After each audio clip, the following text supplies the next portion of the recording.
Hey TubeUbers, TJ Pyramid here with another movie review.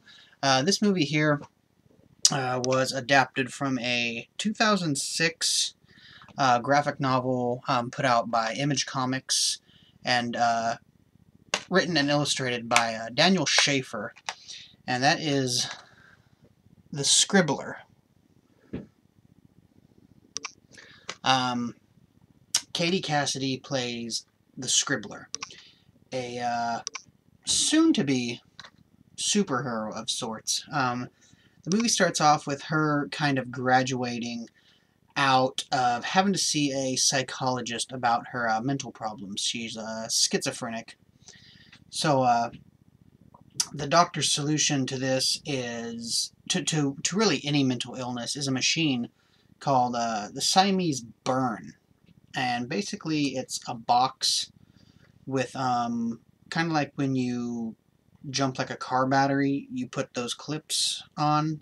Well, you hook those to your ears, and then you have like a mouthpiece you put in your mouth, and when it's charged, you slam a button, and it basically just blasts electricity through you. And what it's supposed to do is reveal your true self, who your original person is, the person you're supposed to be.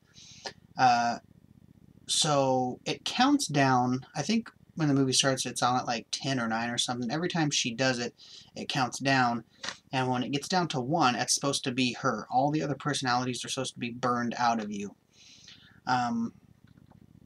It's a really good cast though. Katie Cassidy, of course, from Arrow, and if you're interested in seeing Katie Cassidy topless, then this is the movie for you. Garrett Dillahunt, Michelle Trachtenberg, Michael Imperioli, Gina Gershon, Sasha Grey, Kunal Nayar, Ashlyn Yinny with Eliza Dushku, and Billy Campbell. So, you know, some really good people in there for a cast.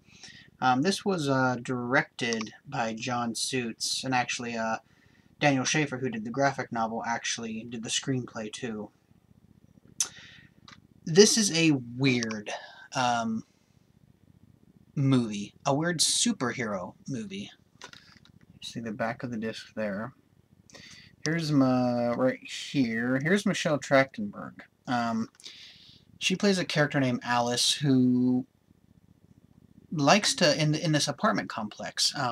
So yeah, the Katie Cassidy character goes to this apartment complex. You graduate and you get to go to this place called Juniper Towers, but the outside sign Juniper scratched out, and it's called Jumper Towers because so many of the people there jump off the top of the building and commit suicide because, well, they're nuts, or they relapse back into being nuts. So she goes there, and Michelle Trachtenberg's character named Alice, one of her quirks is she loves to push people down the stairs. So everybody that goes in, they're like, don't use the stairs, use the elevators. The Gina Gershon character thinks she's Cleopatra, so she's dressed like Cleopatra. She walks around with like a giant snake on her. Sasha Grey is dressed like a bunny. I don't know why, she just is. But the place is really, really run down. The Garrett Dillahunt character, who some of you may know from the short-lived Terminator, the Sarah Connor Chronicles with Lena Headey. He played basically the big bad main Terminator guy. If you saw his face and you'd seen the show, you would definitely recognize him. So it's really weird, which I think is what makes it so unique. The colors in this film, especially when the Katie Cassidy character, Suki, uses the Siamese burn machine, and then the Garrett Dillahunt character uses it at one point, and he does some weird stuff, and the Michelle Trachtenberg character uses it at some point. It's not really until towards the end you start to see maybe like the superhero part of this movie kind of opening up a little bit more, and I hope setting up for a sequel of some sort to see what else this Scribbler can do. The Scribbler the Scribbler really doesn't do a whole lot, because it is kind of an origin movie of the Scribbler coming to be, getting all the other personalities out of the Katie Cassidy character, the Suki character, to get her down to see who she actually is.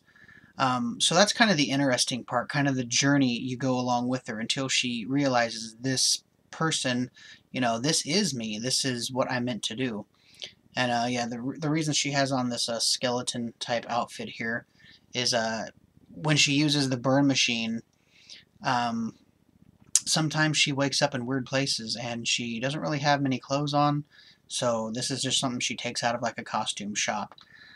There are beautiful lighting effects in this when the mouths and eyes are glowing, the electricity, the lightning that's crackling throughout the sky, the electricity that's roaming around people's bodies.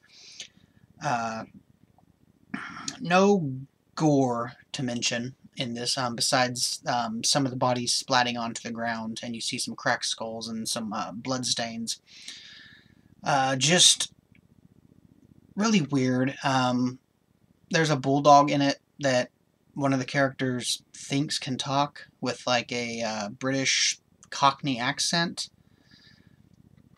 So it's just weird. It's a weird film, but it's a fun film. There's a fight scene in the rain on the roof between the superhero and the supervillain, who I won't tell you who the supervillain ends up being, which is the person that's causing trouble throughout the Juniper Towers apartment complex. So if you want something that's a little bit weird, a little bit beautiful, a little bit fun, a little bit funny, a little bit of a lot of stuff actually in this film, pick up the Scribbler. You can get the graphic novel on Amazon, but it's really expensive. Almost $100 used and almost like $140 used or new. So it's pretty expensive. But yeah, check out the Scribbler if you want something that's a little bit different, something that could potentially be a really cool franchise if they make more, if they make another one.